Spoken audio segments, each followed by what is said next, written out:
I'm going to be introducing today's special guest in just a few minutes. But first, I would like to address our listeners regarding what I feel we as inhabitants of this planet should be seriously pondering and asking ourselves as we read and hear about the ever-increasing and very disturbing earth and climate changes that are now confronting us and doing so in such a formidable way. What we should be asking ourselves are questions that strike fear in the hearts of all living things. Most notably, what is happening to our earth and atmosphere? Why is it happening at this particular time in our Earth's history? Why is it happening so frequently and at such an alarming rate?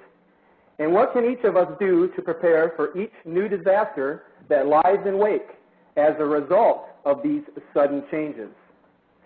There are some of us in this world that, quite frankly, are very confused. We're bewildered and searching for real answers, especially in lieu of what we see developing on a grand scale. Those who are a bit confused are not really certain who to approach when asking for concrete answers, whether it be government politicians, church leaders, teachers, scientists, or even psychics, who sometimes have the uncanny ability to see and foretell of events that most of us are powerless to understand and deal with. Each of these groups of people just mentioned have their own unique reasoning and beliefs, and each genuinely believes that they have the correct answers to those important questions that we seek. But do any of these groups, or any of us for that matter, have any inclination as to why the earth is behaving as it is these days? And yet in all of the confusion, there may be some answers in the way of clues and warnings that each of us listening here today could take for face value if we're so inclined to do so. Or, on the other hand, like so many do, it may be taken with a grain of salt, which is very unfortunate in the times in which we now live. In the midst of all the chaos and confusion, there is a voice, a stern warning that has emanated from within a certain society, that being the Hopi Indian civilization. These are words so spoken by one of their chosen representatives that each of us should now take to heart, especially as we pay eyewitness to the great changes now occurring on this planet. In their address to the United Nations on December the 10th of 1992, these words were spoken by way of warning to all the inhabitants of the earth, and I quote, "The earth will witness increasing floods, more damaging hurricanes, hailstones, climate change, and earth changes, as our prophecies have forewarned. Why do animals act like they know about the earth's problems, and most humans act like they know nothing? If we humans do not wake up to the warnings, the great purification will come to destroy this world in the same manner as the previous worlds were destroyed." Well, those are some very powerful words, aren't they, folks? Surely their meaning is being felt even today, with all that is happening not only here, but in virtually every continent and country across the globe. So is it possible that our guest today can enlighten us and provide some explanation as to why mankind is struggling for answers, as to how a generation of people can survive an ever-changing world? Well, we're about to find out. Today's guest really needs no introduction, as she has been on the media talk show circuit for many years and has diligently devoted her time, energy, and talents to informing the general public by all means possible about a rogue planet that crosses through our solar system approximately every 3,600 years and has the exceptional ability to interfere with the Earth's magnetic force, resulting in a rotational shutdown and inevitably resulting in a major pole shift. Now, does this sound far-fetched?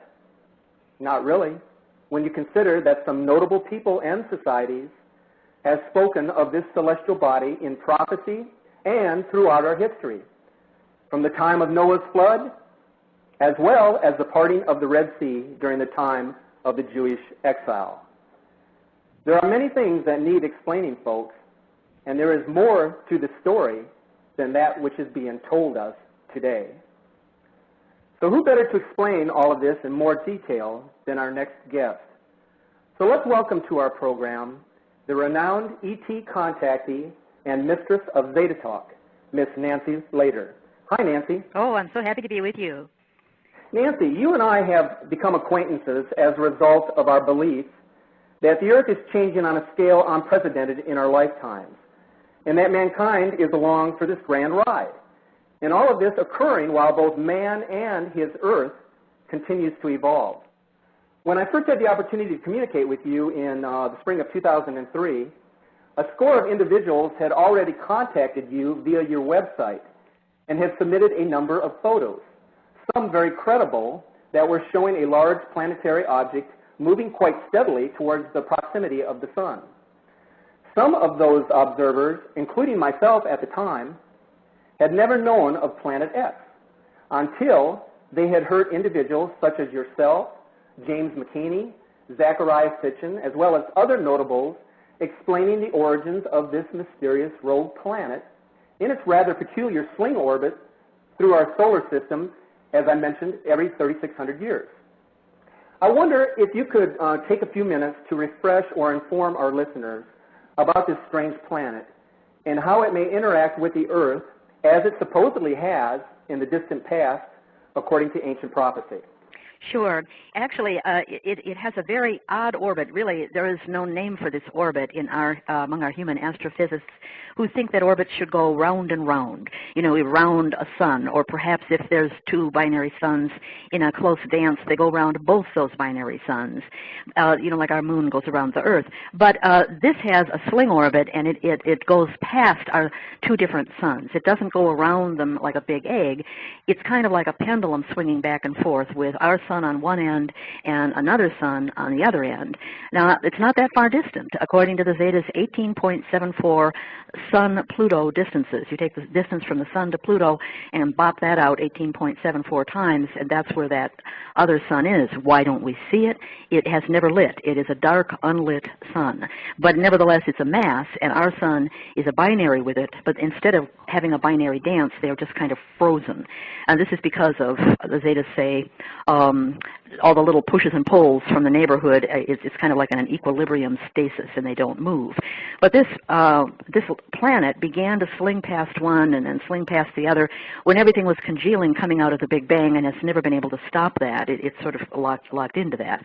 The swing orbit, as you mentioned, takes place about every 3,600 years. According to the Zetas, every 3,657 years on average can wiggle around a little bit, depending on what it encounters in space. And most of the time in this swing orbit, it's stuck between the two, slowly moving, along in the direction. But then it picks up speed and zooms past the sun. It goes from the midpoint between the two to reach one of its suns in about 7 years, and then inches past that sun, and then zooms on a little bit further, and then turns around because both of its gravity giants are behind it and starts the process back. So we're right now in the position where it zoomed into our solar system in 2003, which was a time when we had dramatic second sun rising. People would say, I saw two suns rise, and we caught some of this on photo, too. There's a few that are really undeniable and very dramatic, but we got an awful lot of people just reporting that they saw two suns rising and were stunned. This is because the Earth at that time was on the opposite side of the sun. Planet X comes zooming into our solar system from the direction of Orion, as legend says. And we were on the opposite end of the side of the sun, so the sun's rays bounced off its massive dust cloud, which shrouds it, and back toward us, which made it look like a second sun rising. And this is a legend. People talk about two suns or the second sun. And indeed, you're right. It is in legend, book of Exodus, the Jewish Exodus, also documented in the Kolbrin, which is Egyptian records. It's called the Kolbrin Bible because it parallels, so much of what the Bible says. And the Kolbrin also details a lot of what went on during the period of the flood, much more so than the Bible does. And it's a fascinating read because it tells you what people were experiencing, the droughts, the plagues of insects, the hailstones, and then they begin to see this orb in the sky, and the last weeks, what they go through. A lot of some things that are very mysterious. One thing that just came to light is in the Kolbrin, it says that Egyptian women could not conceive and aborted in the weeks prior to the Jewish Exodus. And I thought, well, what's that? Because we haven't experienced that. Well, boy, we started doing that this year because there was a thread on the Godlike Production message boards talking about people having odd dizziness, odd nausea, ringing in their ear. They would go to the doctor. They could find nothing wrong. And so many people leapt in, hundreds of people, and said, oh, I've had that. And it's very strange. Went to the doctor, could find nothing wrong. And they said, and female troubles. And the female troubles that were being reported was, it's as though they were having their period too often. Well, that would be like aborting, an early pregnancy also. So according to the Zetas, this is a reaction to the elements in the tail of Planet X, which is massive, and it's swooping around us at times. We have odd halos around the sun and the moon over the last few years since it has arrived in 2003, and also more debris, more fireballs, and there's components, petrocarbon kind of components in the tail. So it's due to that. So I think I've nattered on. Did I cover your question? Yes, you did, Nancy, very well, as you always do on every talk show that you've ever been on. What I wanted to know, I guess what a lot of the listeners, I'm sure, are curious to find out at this time is, what is the particular location or the approximate location of this planetary body, Planet X? Yeah, it often confuses people immensely. You mentioned the photos that we have and the like. Well, it came into the solar system and zoomed in. It was, within our orbit, closer to Venus's orbit, that close to the sun by the summer of 2003. But in 2001 and 2002, it was in our night sky, and it was like a dim star, and people were tracking it. They went to observatories and could see a dim blur in the area. The Zetas would give what's called the Ra and Dec, which is right angle and declination. It's kind of like the X and Y coordinates in the sky. And they'd find 3 different observatories, one in France, one in Vancouver, and one in Arizona. Teams went there and sighted it. And then by 2002, we were doing infrared. And people in France and in the U.S. sighted it infrared at the coordinates. And then it got close enough that we could do it with CCD imaging, which they did out of Playson, I think, Arizona, and captured it, and it would be like a dim star that was not on the star charts, and it would move according to the Ra and Dec coordinates. It would disappear from where it was a week ago and be at a new spot, and it was always moving very close in coordination with what the Zetas were predicting. But then it rolled into the spring, March 26th of 2003, and you could see it in the evening skies out near Orion. I personally got a chance to see it. It was stunning. It was like a little red light that would come winking and then disappear and wink and then disappear, a kind of a red blur there, and there was no other star in that area. People by the score were reporting seeing this from around the world. Then it swung into the daytime because it would be closer to the sun than out in the dark, and it was lost in the blur of the sun. What has happened, and what is so confusing to people, is that our Earth has been halted in its orbit. We're not talking about rotation, the Earth going round and round 24 hours in a day. I'm talking about trucking around the sun once a year. We came around the sun toward the December position, which is where Planet X was, as it was slowly passing the sun. It creeps past the sun, and then zooms on out when it gets past the sun. So it's all the dynamics of gravity and a gravity, like an anti-gravity force, which is called a repulsion force, that causes that slow creep. But in any case, Planet X halted the Earth in her orbit because Earth encountered Planet X more or less in her way, in front of her, and it's huge.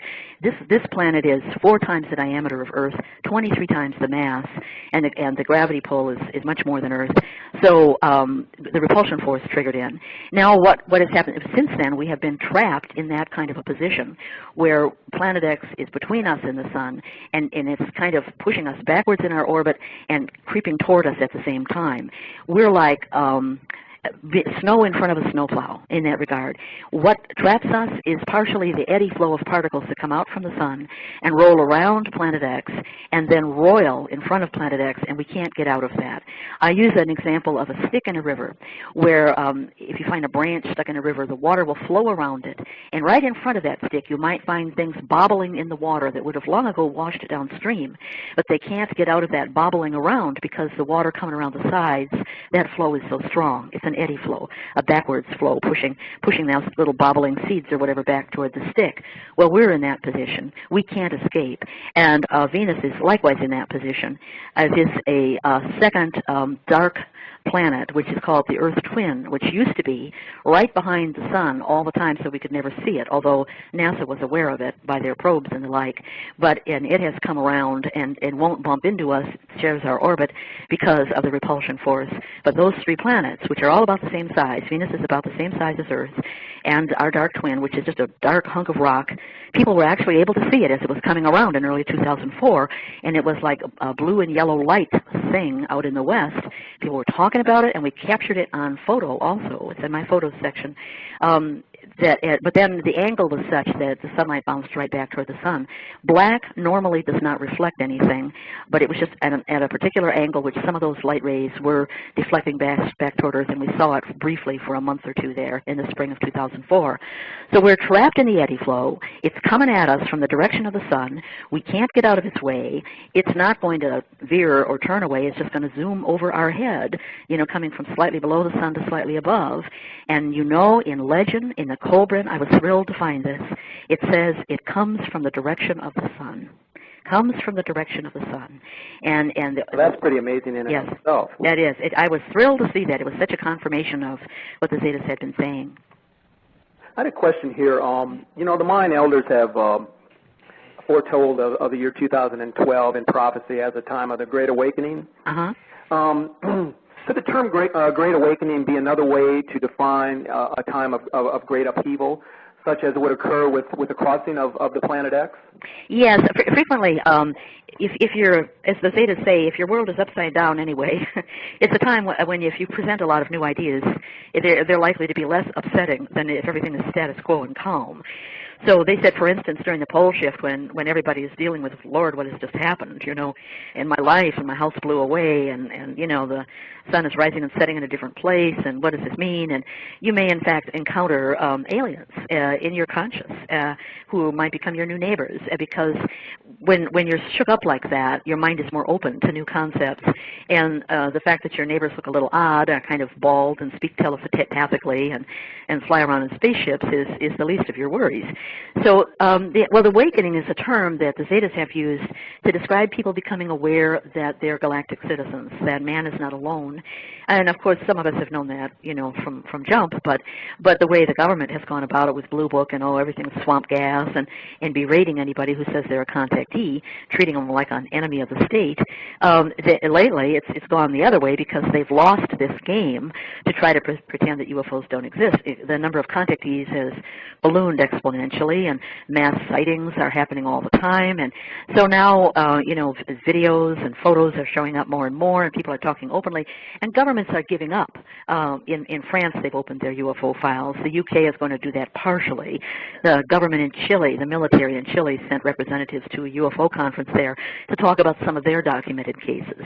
And in the U.S., we're just as tight as a crab's ass, I guess is the way I've heard somebody say it. I don't think they have an ass, but anyway, in other words, Bush doesn't want to give an inch, on any of this, and we're still ridiculing. Although I was stunned to see Fox come out and talk about Roswell, and allow some guy to natter on for almost 5 minutes about famous UFO cases and how these military officers are making deathbed confessions or whatever, and that Roswell really was aliens and spaceship UFOs and the like. So the awakening, in my mind, is talking about becoming aware of that we're galactic citizens and life elsewhere exists, and not being frightened, by the idea of meeting aliens, as contactees are all the time. Well, as I mentioned in my opening remarks, there are many people out there, well, even today, who have no inclination or understanding with respect to the events that are occurring on Earth, and for that matter, in the heavens. I would like to address the Zetas with a question, Nancy. Sure. That I'm sure is on the minds of many folks who are listening to this program today. Mm-hmm. There are many changes taking place on the Earth that we as humans do not understand, as their origin has not been fully explained to us. We are now being told by the media that the Earth and climate changes are the result of severe warming due to the drastic buildup of greenhouse gases and man's negligence in curtailing the emission of CO2 into our atmosphere. My question to the Zetas, is man to blame for the massive Earth and climate changes we are now experiencing, as we are being led to believe? Or could it be that forces outside the control of mankind are playing a significant role with the events that are unfolding before us? And here's Zeta Talk on that. And when I'm done wrapping English around the concepts that the Zetas give me, I'll say end of Zeta Talk so that you know it's back to old Nancy Talk. Okay. And here's Zeta Talk. We have explained that global warming is not due to man's emissions, a small fraction, of course, but the changes are due to the roiling within the core of the Earth caused by the presence and approach of Planet X. It's a large magnet. The Earth is a large magnet. Gravity attraction and push-pull are involved, along with many other particle flows that man is not aware of. Man is aware of 1 out of 1,000, perhaps, particles, subatomic particles that we Zetas are aware of, and it does no good to try to explain them all because we would be in school forever in Particle Flow 101. So trust us that there are particles flowing in and out of the sun and around every planet, all of which have the core of the Earth roiled up as Planet X is approaching. It disturbs the equilibrium. Yes, there's change, and this is because the equilibrium that has been in place in the solar system, which man is used to, has changed. So this is causing volcanism to be exponentially at the present time increasing. More volcanoes in the memory of man was a phrase that was being used 7 years ago on Nancy's website, and now it's even more so. They become active and they stay active. They were considered dormant and to be forever dormant, and suddenly they are awakened. And this is increasingly the case. One has to go in and do a bit of research, as some people have done, but there's 3 times as many volcanoes active as there were approximately 6-7 years ago. This is not due to global warming. Heat rises. Heat creates air turbulence, but it doesn't create turmoil in the magma, nor an increase in earthquakes. Well, take a look at the earthquake databases and all looks the same. But as anyone following this closely knows, the USGS has been dropping large earthquakes. If they're out in the ocean and they can get away with it, they drop it. Dumbing down the Richter. If it's a 7, they make it a 6.5, and now if it's a 7, they make it a 5.3. And this immensely changes the statistics. They do this to make the statistics look pretty equivalent this year as they did in years past. But people have watched these quakes being gutted from databases in front of their eyes. So this is also not a cause of global warming. We predicted today's weather back in 1995, increasing drought and deluge, increasing hurricanes, occurring in places not used to hurricanes, tornadoes in places not used to tornadoes. All of this has come round, and temperature extremes also outside of and their records are being broken right and left. Well, we did not explain at the time that this would be caused by a wobble. Earth is in a wobble. Many people will notice that the moon is not where it should be. The sun is rising and setting too far to the north the last few months, and they'll comment about it if they're at all used to noticing, like they've lived in a house for decades and they've always had the sun come through such a window and now it doesn't anymore, or it comes through a window it's never come in before. They notice these things. This is because we lean and look back and forth and wobble. Now, some of what goes on in the Earth as being controlled by benign aliens. When we mentioned that Earth is stopped in her orbit, people would say, well, then why aren't we in a perpetual December position? Because we pull the north pole of the Earth toward the sun for summer and let it ease back for winter again, so that inhabitants of Earth do not freeze and fry. And we have done this for the last few pole shifts since the Earth became inhabited by humans and was incarnating souls. So, but the wobble is in place and can be detected by observers, and this wobble will pull the Earth under the atmosphere and will cause this extreme weather conditions that we're having, where rain on Texas just doesn't stop, and the drought in the Southwest, it just doesn't seem to stop either. Or where you have Florida, of all places, in a drought situation and burning even the swamps of Florida, and then turn around and be drowned. So this is because of the wobble. So it is not global warming. Al Gore is saying so only to get out there and have his face in front of the public, because as our last legitimate, popularly elected president, which he was in 2000, and held in esteem by the masses, he may at some point have to take a position in a government where Bush and Cheney are pulled aside and arrested for their crimes. So he stays on the stage and espouses global warming for that reason. And Inconvenient Truth, if anyone watches it, was a lot more about Al Gore's life than it was about global warming. And this is the reason. They have no other way to explain the weather changes, and the governments of the world are not ready to explain that a passage of Planet X is in their future. So they keep screaming global warming. They feel they have no other option at the present time. And this is the end of Zeta Talk. Well, there you have it, folks. Direct from the Zetas. What more can we say? I'd like to switch gears here just a bit and talk about how the Planet X in particular will affect the Earth in such a manner as to create a pole shift, which I believe you had previously mentioned would be sudden and drastic in nature. Yeah, although there's a lot of lead-in signs. And to begin with, the Zetas were just sort of describing a slowing rotation to a rotation stop and then pole shift within an hour and that type of thing. And so everybody was watching their clocks like crazy, worried about a slowing rotation.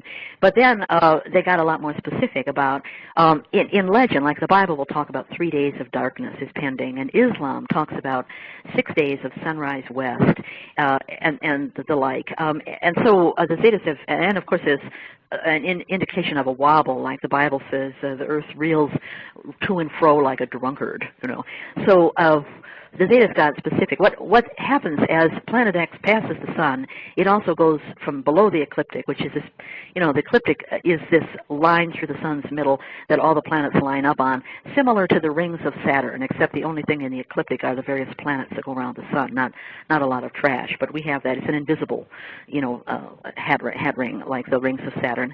So Planet X goes from below the Sun slightly to slightly above the Sun on its way out. And when it does so, because it's such a large magnet, it has to line up along the Sun's magnetic field lines.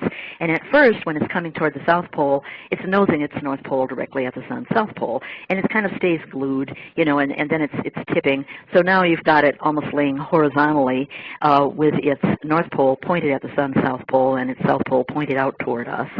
And then it turns in place, and it turns around and turns its North Pole toward us, getting ready to be above the ecliptic, where it's got to have its South Pole pointing at the Sun's North Pole.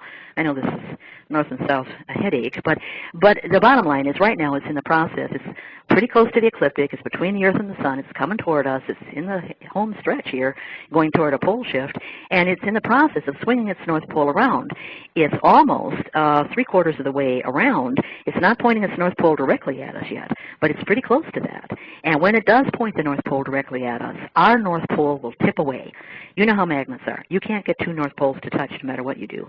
You put them together, and then it's like there's grease between them, and they keep jumping around because they either want to be side by side or end to end, but they don't want to be North Pole to North Pole. And because that's where the magnetic particles flow out, and they're just like two little hoses pointed at each other.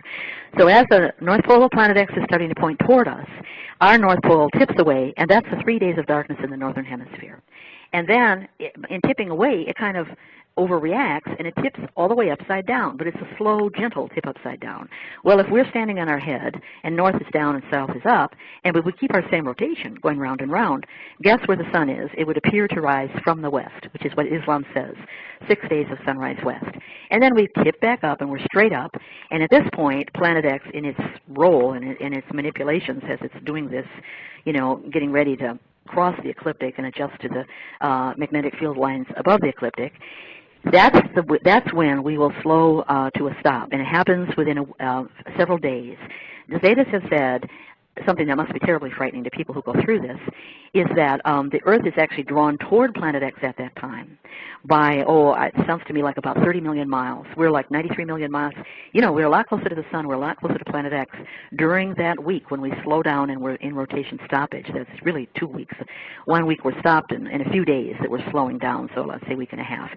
And then all of a sudden there's an hour of a pole shift because Planet X takes off suddenly. It says, I'm above the ecliptic. I'm free at last. And it takes off. And as it zooms overhead, we attempt to follow it, you know, as far as our North Pole attempts to tip away, our South Pole attempts, whatever, you know, and we attempt to do a 180 flip as it's passing overhead. We only get 90% of the way, and it's gone. But that's why our North Pole will be on the equator, South Pole will be on the equator. India will be the new South Pole, and off the bulge of Brazil will be the new North Pole. It's during that hour that happens. So the reason in legend that they say that Planet X gets so large and is coming at us from the sun, and it appears to be as large as the sun and like a writhing dragon, the tail blows out from its North Pole. The tail is blowing toward us with all that debris and red dust writhing in the moon swirls, and it looks like, you know, probably the tentacles of an octopus, and it's horrifying. So this happens during that week, that long week and a half, because we're very close to each other, and it's a terrifying time. Here in the North American continent, we will be stuck in the long dawn, but though over there in Europe and Egypt and the like, they will be in the long day, and it's going to be a hot day. People do survive, otherwise we wouldn't be hearing about this, we wouldn't have all this stuff written down. You know, this probably sounds like a coincidence or a deja vu or whatever we may want to refer to it as, but in preparation for this program, I was reading a book written by John White, who's an internationally known author, and he's a lecturer in the field of parascience and human development. And his book is entitled Pole Shift, Scientific Predictions and Prophecies of the Ultimate Natural Disaster. In his book, White, he references Dr. Immanuel Velikovsky, who's a Russian psychiatrist and historian born in 1895. And who laid claim to the concept that radical changes have and are occurring within our solar system. And he did this in a book that he published in 1950, which you might know, Nancy. It's called Worlds in Collision. Oh, yeah. So foreign was Velikovsky's concepts among highly educated scientists of his time that his works were eventually suppressed as being too revolutionary in their meaning. What he had proposed in his studies was that Venus had in recent times been born as a comet ejected from Jupiter. He then goes on to say that Venus wandered the solar system, nearly colliding with the Earth in the 15th century BC, causing the Earth to rock on its axis twice and slip its crust as well. Now, 8 centuries later, Venus again disrupted the solar system, causing Mars to wander erratically into a near collision with the Earth, with much the same results as in the 15th century. Now, according to Velikovsky, the forces involved in accomplishing this were electromagnetic in nature and not gravitational. He claims that during these events, the Earth's orbit was altered and its rotation was temporarily slowed. At this time, the compass points changes, the climate changes, and the length of the day and year changes. He says that perhaps 3,500 years ago, the poles had reversed locations. Indeed, as a result of global tilting, there would be extended darkness in one portion of the world and extended daylight in others, which is exactly what Exodus chapter 10, verses 22 relates, when it says, and I'll quote this, "And there was a thick darkness in all the land of Egypt for 3 days." Several Egyptian papyri tell of the earth being turned upside down to where the south becomes north, and signs of the constellations are then reversed. In effect, the sun rises to the west and sets in the east.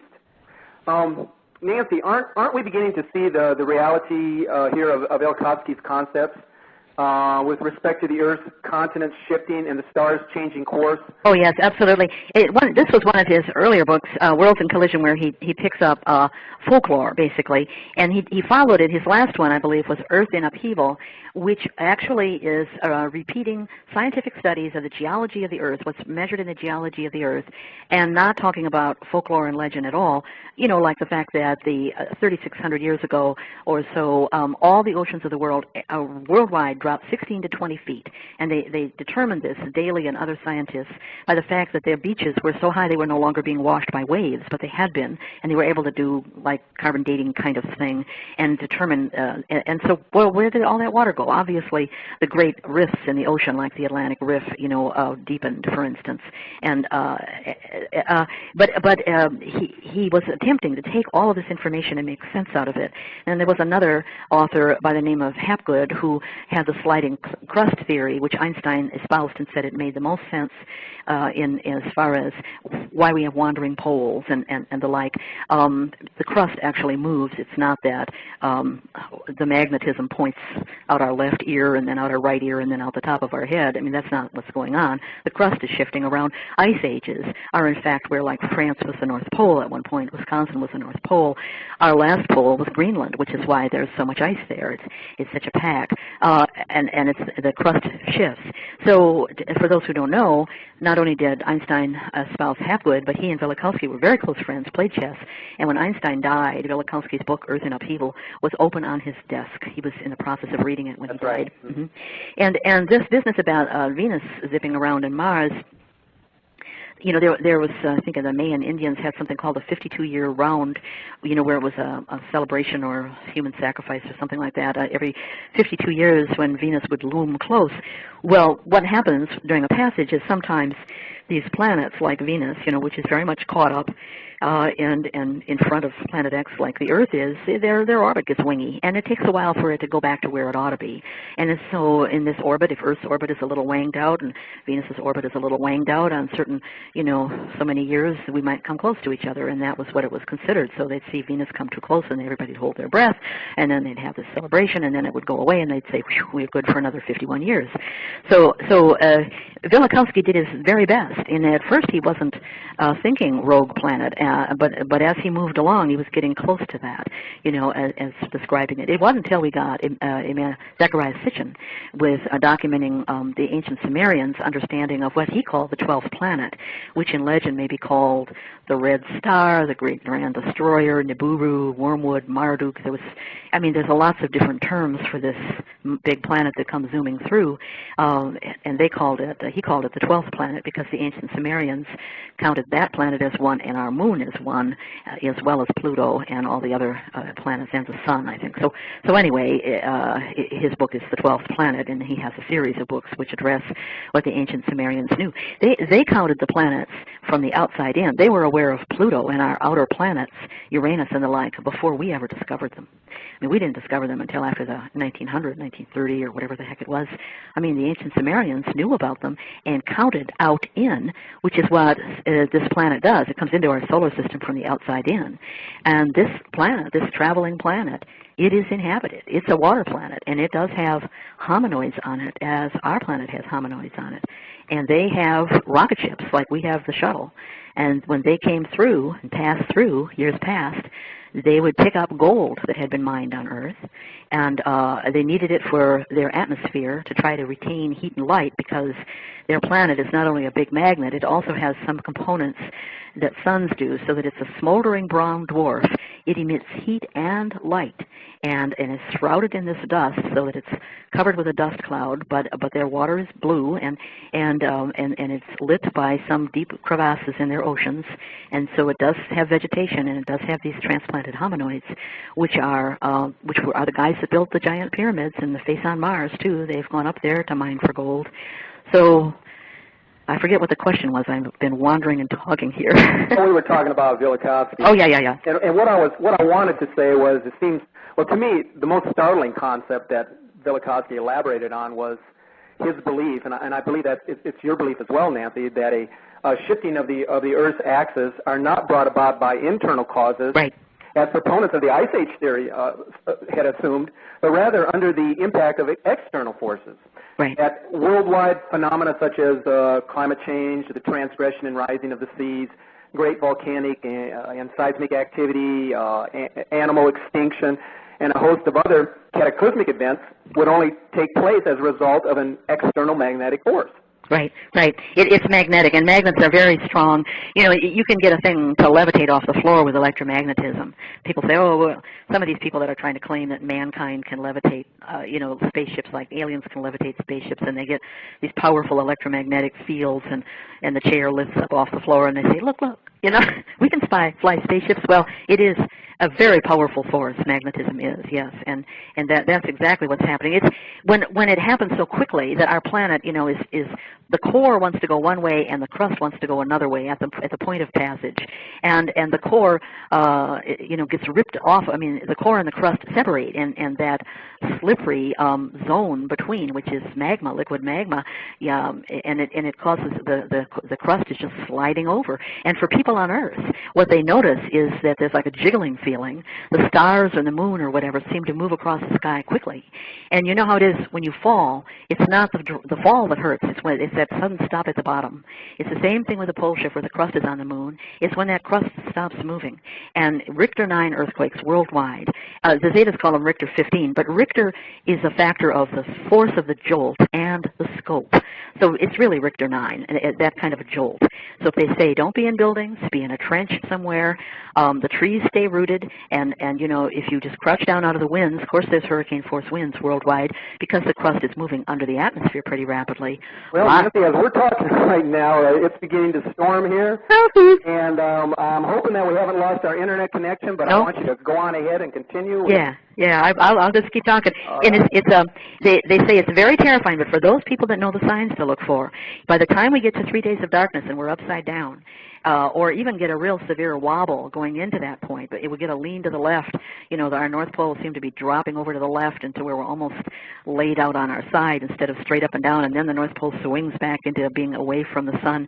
You've got only weeks left, you know, to go, and the really violent wobble, you've only got 4 months at most left. So, you know, don't pay the mortgage after this point and head for the hills, basically. Be someplace away from the coastlines.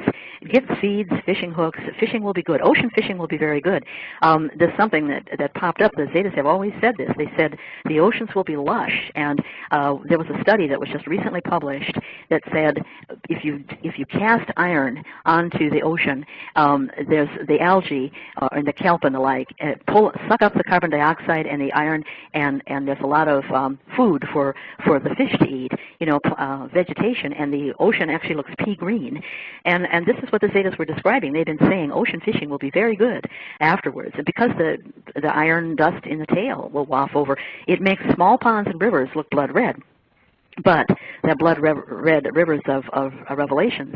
But for the oceans, it's going to make all the kelp and the seaweed and everything grow and renew the oxygen in the air, and the fish will recover. We're going to have heavy die-off on the coastlines. The recent studies have said, the reports have said almost half of all mankind is living in cities at this current time.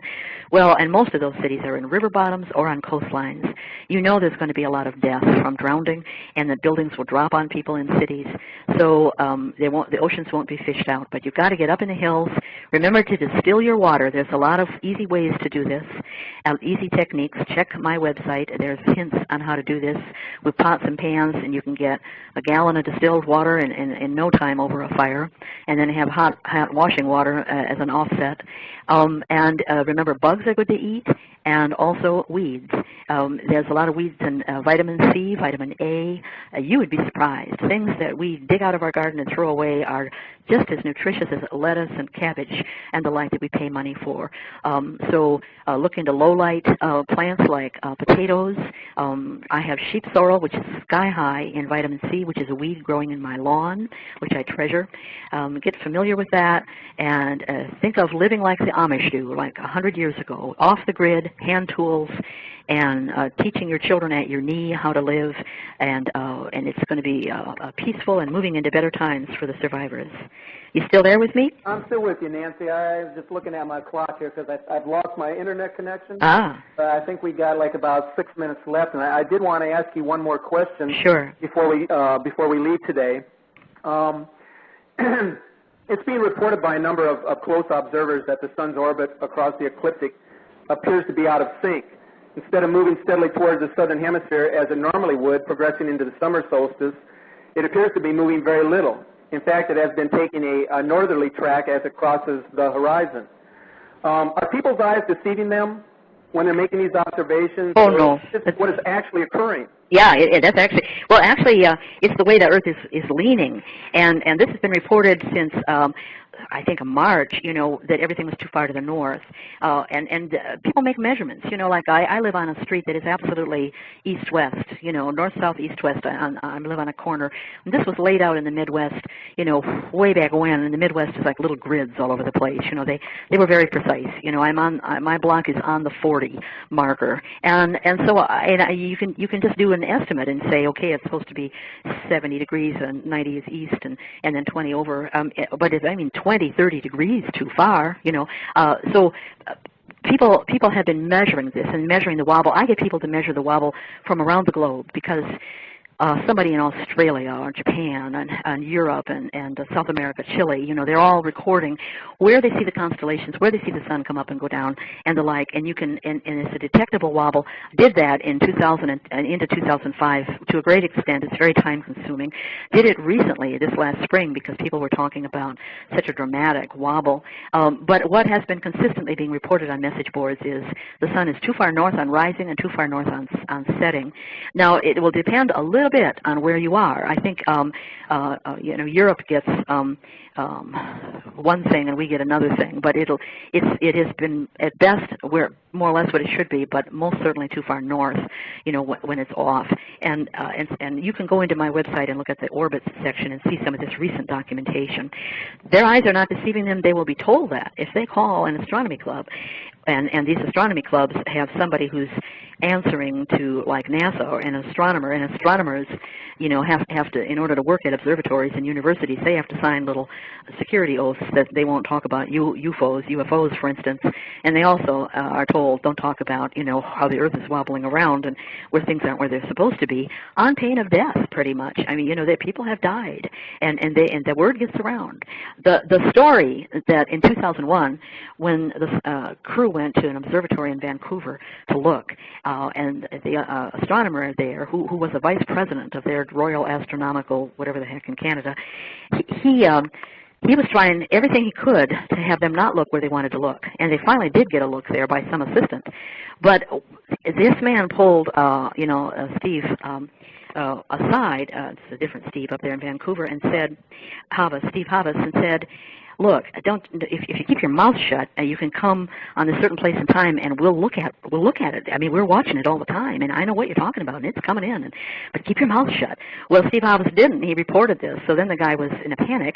NASA came up and did a lecture there at that very same observatory, Gordon McMillan, and the next week, and trying to in other words, NASA's presence was very heavily felt, right, at the observatory. I think we have 1 minute left on the program. It just popped back up, and we got 1 minute left. Yeah. Well, the bottom line is this poor astronomer, who was told, don't talk to Steve Havas, and he was approaching him in the hallway, and the guy ran into the ladies' room to avoid Steve Havas. That's how panicked he was about this whole issue.